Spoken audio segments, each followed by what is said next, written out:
Hey guys, and welcome to Away from Keyboards Unreleased. Today I will not be taking a look at a certain game, but at a peripheral for a game system.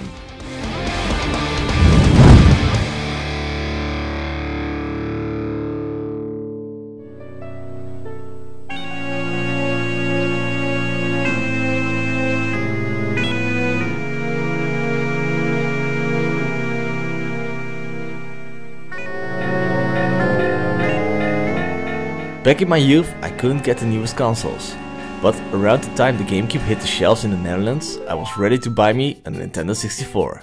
I loved and still love the Zelda games, and couldn't wait to play Majora's Mask.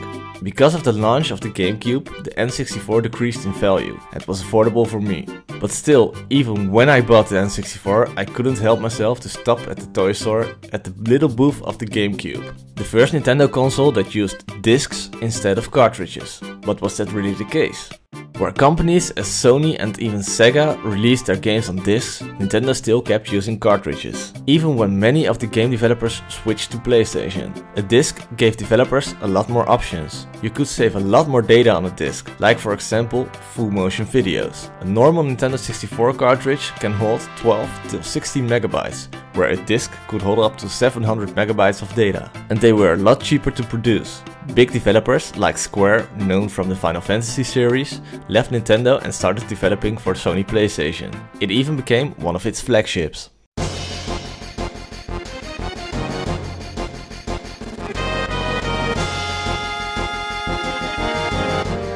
Nintendo kept using cartridges for a few reasons. I don't know if you recently tried out a PlayStation game. One thing that will probably annoy you a lot are the many and long loading screens. Start up the console, loading screen. Intro video, loading screen. Start menu, loading screen. And now you can finally play the game. With cartridges, you didn't have these loading screens. The games would load almost instantly.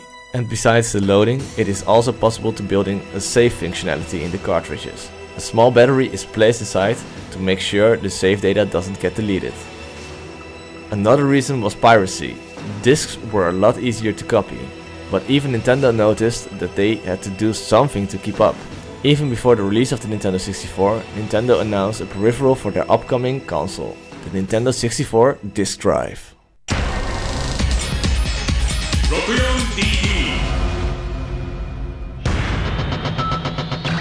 今までにない新しい遊びを次々と提案している任天堂64。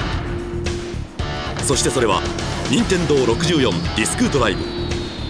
すなわち 64DD の登場でさらに深く面白くなる。自分でゲームを作っていく楽しさを味わえる 64DD。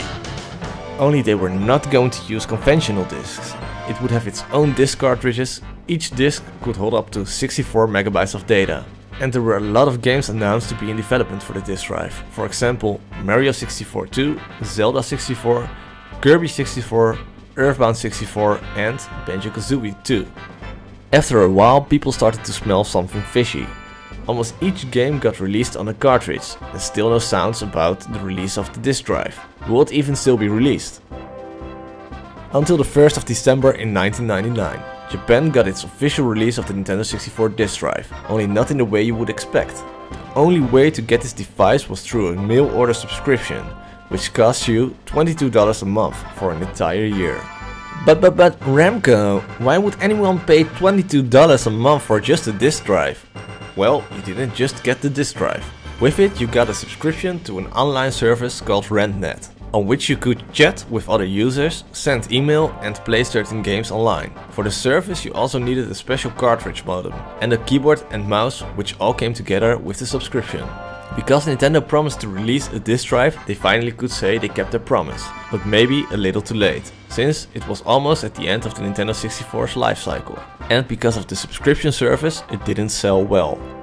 Only 9 games were released, and other games that were in development got cancelled or released as a cartridge, which made Nintendo cancel for any release outside of Japan.